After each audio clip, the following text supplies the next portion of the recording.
Hello. So there's a great book that I recommended and still recommend to anyone looking for more information on awakening. It's by Scott Kiloby, and it's called Living Realization. In fact, right after awakening, I started buying it for people. I had this promoter element where I almost felt the need to save the world. I went away.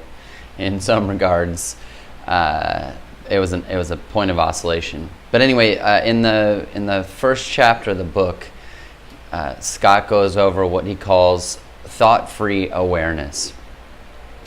And in fact, when I gave the book to friends and family members, I said, if you read the first chapter, if you don't even finish the book and you read the first chapter on thought-free awareness, that will be good enough. What it effectively guides you to is, first of all, noticing your thoughts. Noticing that there's a constant stream of thoughts that are happening. And sometimes I've been a long time meditator. I'll maybe do a different video about that and sort of the unmeditation that I do now.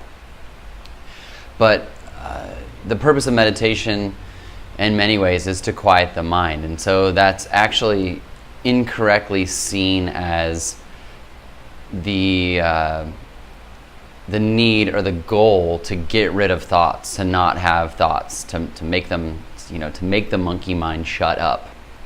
And there's no reason to stop thoughts. They happen. They're allowed. What's beneficial is to not grasp them, to not take a hold of them, not let them control aspects of your daily life. And for so long, the programming has gone that we need to be paying attention to all these things. They cause so much suffering and so much damage. But simply allowing them to be as they are is exactly what all this is pointing to. Now, with regards to this book, the thought-free awareness is noticing your thoughts, but then noticing the space between them, and then almost as if treating it like a game, looking at that gap and seeing if you can extend that gap. So taking the next thought, and as soon as it ends, before the ones after that starts, notice that space. I'd highly recommend the book, specifically that chapter, but the entire book is great in terms of a step-by-step guide to awakening. But thought-free awareness, that exercise in and of itself, that practice, if you will, in finding that gap and seeing if you can extend it, that alone does wonderful things for finding stillness and finding calm and ultimately finding the present moment.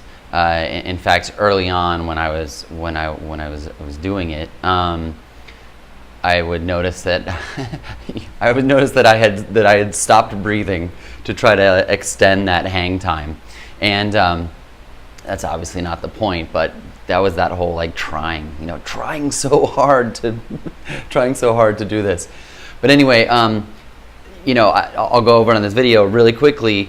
Definitely read the book, read the chapter. But as far as an exercise goes, sit in a quiet place if you can. Notice thoughts arising. Notice that they just happen, that there's no control over what they are. You can have your eyes open or closed. My preference now is to have my eyes open.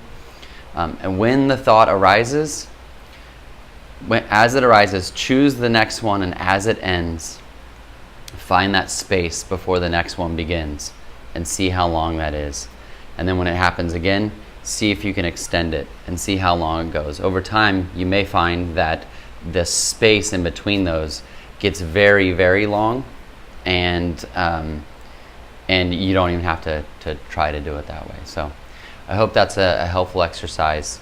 Thought-free awareness. I'll put a link in the description, or I'll just put the name of the book, and you can find out wherever you want. But it's Scott Kiloby, and the book is Living Realization. Have a great day.